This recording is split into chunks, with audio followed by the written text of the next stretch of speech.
நாம இன்னைக்கு பார்க்க போறது சொடலைமாடன் கோயில்ல உள்ள 21 பந்தி. சொடலைமாடன் கோயில்ல உள்ள 21 துணை தெய்வங்கள் யாரு அப்படிங்கிறத நம்ம இன்னைக்கு பார்க்க போறோம். இதுல 21 பந்தி அப்படின்னு நீங்க எல்லாரும் யோசிக்கலாம், சொடலைமாடனுக்குண்டே தனியா ஒரு 21 பந்தி இருக்கு அப்படின்னு நீங்க யோசிக்கலாம். நம்ம இப்போ இன்னைக்கு பார்க்க போறது சொடலைமாடனுக்குண்டு தனிப்பட்டுள்ள 21 பந்திகள் கிடையாது. ஆனா சுடலைமாடன் கோயில்கள்ல 21 பந்தியோ இல்ல 21 படையல்களோ யார் யாருக்கு கொடுக்காங்க அப்படிங்கிறத நாம பார்க்க போறோம்.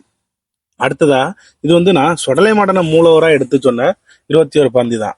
அதே மாதிரி இந்த 21 பந்திகள்ல வருத வேற தெய்வங்களும் மூலவர்களா இருக்கும்போது சொடலைமாடன் அப்போ காவல் தெய்வமா தான் போவாரு. இதுக்கு தலைவர் சொடலைமாடன் அப்படிங்கிறது கிடையாது. சொடலைமாடன் அந்த 21 பந்தியில இருக்காரு. ஆனா அந்த கோயில்ல அவர் மூலவரா இருக்கனால சொடலைமாடனை முதல்ல எடுத்து நம்ம சொல்றோம். இதுவே வேற ஏதோ இந்த 21 பந்திகள்ல வருத கொம்புமாடன் கோயிலோ இல்ல தலைவமாடன் கோயில்கள்லயோ அந்த தெய்வங்கள் மூலவர்களா இருக்கலாம், சொடலைமாடன் காவல் தெய்வமா இருக்கலாம். பொதுவான மாடன் கோயில்கள் உள்ள 21 பந்தி அப்படி இல்லைன்னா 21 படையல் யார் யார் வாங்குவா அப்படிங்கிறத நாம இன்னைக்கு பார்க்க போறோம். அடுத்தல இந்த வீடியோவில் நம்ம 21 பந்தியில் உள்ள தெய்வங்கள் நம்ம பெரும்பான்மையான கோயில்கள்ல எந்த 21 படையல்கள் கொடுக்காங்களோ அந்த தெய்வங்களோட பெயர் தான் எடுத்திருக்கோம். அந்த 21 தெய்வங்களோட பெயர்களை பார்க்கும்போது உங்களோட இஷ்ட தெய்வங்கள் அதுல வராம இருக்கலாம், இல்ல உங்களோட குல தெய்வங்கள் கூட வராம இருக்கலாம். அதுக்காண்டி உங்க தெய்வங்கள் எல்லாம் 21 பந்தியோ இல்ல 21 படையில இல்ல அப்படிங்கிறதுக்கான அர்த்தம் கிடையாது. அது ஒவ்வொரு இடத்துக்கும் ஒவ்வொரு எல்கைக்கு ஏத்தாப்புல அந்த படையல்கள் வாங்குறதுக்கு அந்த தெய்வங்கள் மாறுபடும். இந்த நம்ம பார்க்க போற 21 தெய்வங்கள் பொதுவான 21 தெய்வங்களை தானே தவிர்த்து மொத்தமாவே 21 பந்தியோ இல்ல 21 படையல் தெய்வங்கள் அப்படின்னா அந்த 21 தெய்வங்கள் தான் கிடையாது. ஒவ்வொரு எல்கைக்கும் ஒவ்வொரு இடத்துக்கு ஏத்தாப்புலையும் அந்த தெய்வங்கள் மாறுபட்டுக்கிட்டே வரும். அதே மாதிரி உங்களோட இஷ்ட தெய்வங்களும் குல தெய்வங்களும் இந்த லிஸ்ட்ல இருந்திருக்கலாம், இல்ல வேற ஏதாவது எல்கையில அதுக்கு அந்த தெய்வங்கள் வரலாம். அதுக்காண்டி உங்க தெய்வங்கள் இல்லை அப்படிங்கிறனால உங்க தெய்வங்கள் 21 படையல் தெய்வங்களோ 21 பந்தி தெய்வங்களோ இல்லாமல் இருக்காது. அந்த தெய்வங்கள் இந்த லிஸ்ட்ல இல்ல, அவ்வளவுதானே தவிர்த்து 21 தெய்வங்களோட பெயர்களும் அந்த ஒவ்வொரு எல்கைக்கு ஒவ்வொரு தெய்வங்கள் தான் மூலவர் தெய்வமா இருக்கும். நான் சொடலைமாடனை மூலவர் தெய்வமா எடுத்து இப்போ நான் உங்களுக்கு சொல்றேன். நம்ம 21 தெய்வங்கள் யார் யார் அப்படிங்கிறத பார்த்துருமா. 21 தெய்வங்கள்ல நம்ம பார்க்க போறது சொடலைமாடனை மூலவரா வச்சு பார்க்கறதுனால முதல்ல சொடலைமாடன் தான் வராரு. ரெண்டாவது சொடலைமாடன் அப்படின்னு வந்தாலே அவர் கூட கண்டிப்பா இந்த 3 தெய்வங்கள் கட்டாயமா வரும். அது சொடலைக்குண்டு தனி கோயில்கள் இருந்தாலுமே, தனி கோயில்களா இருந்தாலும் சரி, இல்ல 21 பந்தி தெய்வங்கள் கோயிலா இருந்தாலும் சரி, எந்த மாதிரி இருந்தாலும் இந்த 3 தெய்வங்கள் கட்டாயமா வரும். முதல்ல சொடலைமாடன், ரெண்டாவது பேச்சி, அடுத்து பிரம்மசக்தி, அடுத்து முண்டன். இந்த 3 தெய்வங்களும் சொடலைமாடன் கோயில்கள்னாலே கட்டாயமா இருக்கும். அடுத்து 4வது தெய்வங்கள் அப்படி அந்த லிஸ்டுகள் எப்படி இருக்கு, யார் யார் இருக்காங்க அப்படிங்கிறத பார்த்துருவோம்.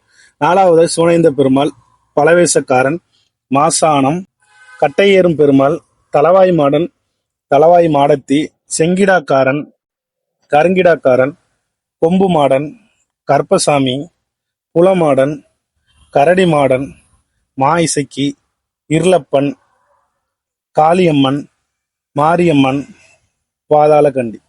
அதாவது இந்த 21 தெய்வங்கள் தான் சொடலைமாடன் கோயில்கள் அப்படின்னா பொதுவாக படையல் வாங்குத 21 தெய்வங்கள். இது சொடலைமாடன் மட்டும் கிடையாது, அதை தவிர்த்து அது கூட வருத தலவாய் மாடனா இருக்கலாம், செங்கிடாக்காரனா இருக்கலாம், கருங்கிடாக்காரனா இருக்கலாம்.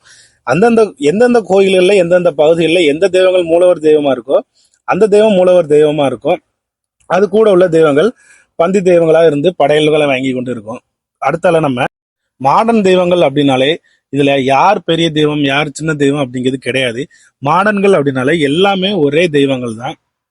இதுல யார் பெரிய தெய்வம் யார் சின்ன தெய்வங்கிறது கிடையவே கிடையாது. அதனால ஒவ்வொரு எல்கைக்கு ஏத்தாப்புல ஒவ்வொருத்தர் மூலவரா இருப்பாங்க. இந்த எல்கை நான் இப்ப சொன்ன வீடியோல சொடலைமாடனை மூலவராச்சு சொன்னேன். அதே மாதிரி ஒவ்வொரு எல்கையிலையும் வேற வேற தெய்வங்கள் இருக்கலாம். இந்த சொடலைமாடனை பத்தின தகவல்களோ இல்ல மாடன்களை பத்தின தகவல்களோ இல்ல அந்த 21 பந்திகள் எப்படி கொடுப்பாங்க, 21 படையல் எப்படி கொடுப்பாங்க அப்படிங்கிறதுக்கான தகவல்கள், இல்ல வேற ஏதாவது தெய்வங்களோட வரலாறுகள், இல்ல அந்த தெய்வத்துக்கு கொடுக்க வித்தியாசமான வழிபாடுகள், அந்த மாதிரி உங்களுக்கு எதுவும் தெரிஞ்சிருந்ததுன்னா அதை கமெண்ட் பண்ணுங்க.